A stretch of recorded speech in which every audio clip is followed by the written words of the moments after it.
Allez, RC Mon Aventure, un petit unboxing incroyable, enfin rien d'incroyable, hein. C'est juste parce que j'ai trouvé un personnage qui pourra aller avec ce gentil petit véhicule. Bon, là-dessus, vous n'allez pas le voir rouler pendant un certain temps parce que j'ai le moteur grillé, donc c'est pas le moteur, c'est le moteur du barrage, donc qui est plus costaud. Mais bon, après un certain temps d'utilisation, il a grillé quand même. Voilà, comme vous pouvez voir, une magnifique maquette. Voilà, magnifique de rallye. WRC 2018, Ford Fiesta.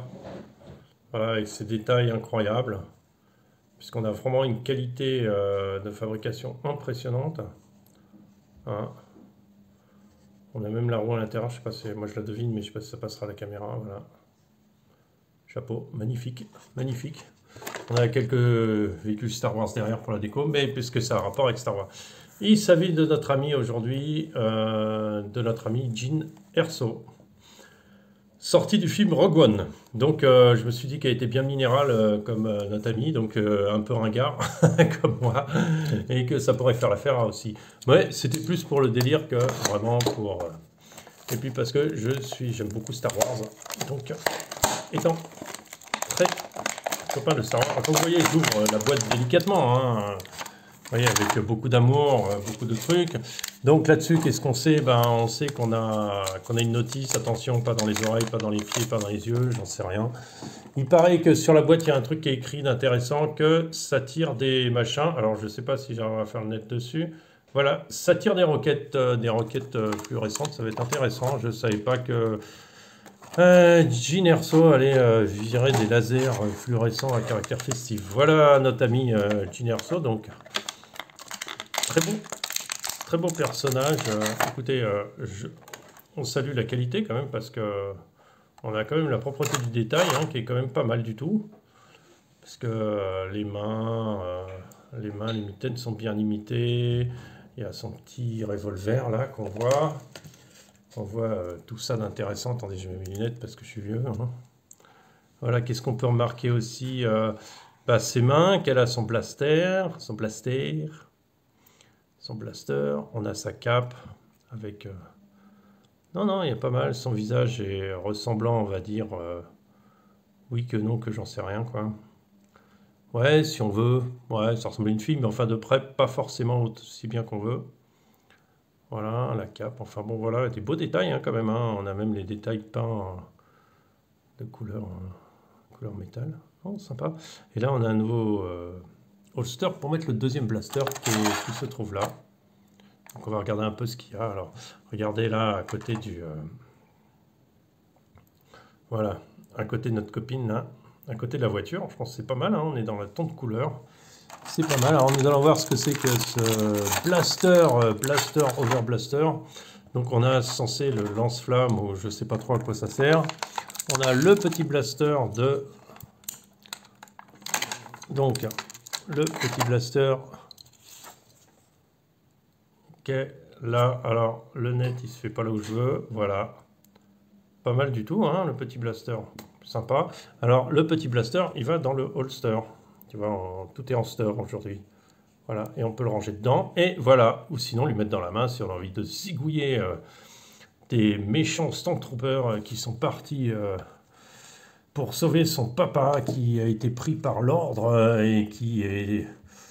Voilà, qui est tout ça, enfin, pour pas raconter toute l'histoire, parce que vous voyez tout quand même. Ce Rogue One, c'est vraiment un très bon film. Et on a cette espèce de chose que je sais pas trop ce que c'est. C'est peut-être sa moto laser. Non, c'est pas sa moto en fait. C'est un espèce de truc que tu poses sur l'épaule et que tu tires comme ça. Je sais pas. Franchement, j'ai même pas vu. Ah ouais, en fait, tu as les organes de visée là. Il y a le viseur et il y a le bazooka de la mort qui tue. Dans lequel on met, bien sûr, parce qu'on est dans Star Wars, donc on est dans des trucs improbables. On met le truc improbable dedans. Dans quel sens, je sais pas. Ça se trouve, je me trompe complètement. Ah, si, sur le côté. Voilà. Hop là. Il y a une espèce de clips. Et après, pour tirer, on appuie quelque part. Je sais pas. On appuie où? On appuie dessus? Non, on appuie... Non, je sais pas. Je sais pas comment on tire. On appuie là. Non, on tire pas. En fait, pour tirer, bah, tu tires dessus, en fait. Non, c'est bloqué. Ah non, il y a peut-être un petit bouton sur le côté. Attends. Non plus, non plus. Non, il y a un mystère de l'utilisation de cette chose. J'ai même pas vu que dans le film il y avait ça, mais bon. Impressionnant. Mais comment on tire avec ce truc-là? Ah bah oui, on décale là. En fait, hop là. Oh, le départ était fulgurant, mon ami. Ah oui, en fait, oui. Je viens de comprendre. C'est que, voilà, tu le bloques comme ça. En fait, il se bloque là par la petite ergot. Alors, je vous montre, hein, le petit ergot, s'il veut bien nous faire le net correct. Et appuyez en poussant vers la droite. On libère le petit ergot et la super fusée laser destructrice de Stormtrooper à commande indéterminée part dans un sens indéterminé pour arriver à un but indéterminé d'une précision diabolique. Peut-on tirer sur le vaisseau je sais pas. Peut-on tirer quelque part? Oui, bah, pas terrible. Pas terrible. Bon, donc du coup, je sais même pas comment elle arrive à mettre ça parce que bah, du coup, c'est plus grand qu'elle. Alors, je pense que tu peux lui mettre dans la main. Voilà, et que ça, tu le mets sur l'épaule, et que du coup, elle regarde ça par là. Alors, bon, vu la taille du truc, ça doit faire au moins 70 kg. On va dire qu'elle est taillée comme une crevette, la fille, parce qu'elle n'a pas des bras non plus de Rambo ou Schwarzenegger. Donc, à moins que ce soit dans un métal improbable que nous ne connaissions pas encore en 2022, donc, ce qui est largement possible, puisque nous sommes dans des années futures du futur du futur. Donc, c'est du titanium allégé chargé en carbone et en chou de Bruxelles, donc qui va nous permettre d'avoir un super light, voilà. Donc voilà, on va viser le camion très embêtant, très gênant. Est-ce qu'on peut tirer sur le camion? Attends, parce qu'il faut faire ça discrètement et bien. Eh oui, j'ai tué le Chevrolet qui, lui, était content d'être là, mais du coup n'est plus tellement content d'être là. Donc du coup, le Chevrolet a souffert de cette proposition. Bon, après, qu'est-ce qu'on peut faire avec Jessica? Avec Jessica, on peut lui... avec Jean, pardon, Jean, pas Jessica. On peut déjà ramasser ça, parce que sinon on la voit pas. Hein, c'est aussi grand qu'elle, regardez. C'est l'arme improbable aussi grand que Jean, quoi. Vous voyez? Ouais, impressionnant, hein? Donc, Jean Erso, avec son beau pantalon plié, son blaster et tout, est-ce qu'on peut lui plier les jambes? Est-ce que tu peux plier les jambes, Jean? Est-ce que tu peux plier les jambes? Oui, Jean peut plier les jambes, ça, mais que dans un sens, pas dans l'autre. Non, dans l'autre, elle veut pas. Elle veut pas. Puis la cape, on peut la pousser. Ah non, c'est la cape siège, en fait. Regarde. Paf! T'as le siège incorporé dans la cape. La classe à Dallas, quand même, hein.